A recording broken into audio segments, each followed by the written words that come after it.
சிறியார் உணர்ச்சியுள் இல்லை, பெரியாரை பேணிக் கொள்வேம் எனும் நோக்கு என்று எழுதுகிறார். நோக்கம் என்பது தலைப்பட்ட ஒரு விஷயம். நோக்கம் நல்லா இருந்தால் தான் வாழ்க்கை நல்லா இருக்கும் இல்லையா? எது உன்னுடைய நோக்கம் என்ன அப்படின்னு கேட்குறோம். இந்த நோக்கம் நல்லவங்களுக்கு பார்த்தீங்கன்னா உயர்ந்தவர்களை பக்கத்தில் வச்சுக்கணும்னு இருக்கும். ஏன்னா இவங்க வழிகாட்டுவாங்க. உற்ற நோய் நீக்கி உறாமை முற்காக்கும் பெற்றியார் என்று 442 சொல்வார். இவர்கள் வழிகாட்டக்கூடியவர்கள். அதுதான் அவங்க நோக்கா இருக்கும், நல்லவங்க நோக்கம். ஆனால் கெட்டவங்க நோக்கம் அப்படி இல்லை. சிறியார் உணர்ச்சி என்றால் அந்த உணர்வே அவனுக்கு இருக்காது.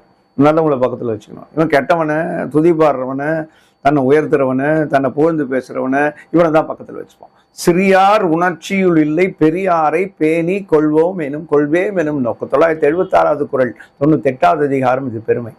அப்ப இந்த பெருமை உடையவர்களுக்கு தான் நல்லவங்களை அருகத்தைப்பாங்க. சிறியார் அந்த எண்ணமே, அந்த உணர்வே அவர்களுக்கு இருக்காது என்று சொல்வதன் மூலம் நாம் பெரியாராக நம்ம உயர்த்தி கொள்வதற்கான வழிமுறையை இங்கு வாகாக தந்திருக்கிறார் நம் திருவள்ளுவர். இதை பயன்படுத்திக் கொள்வோம்.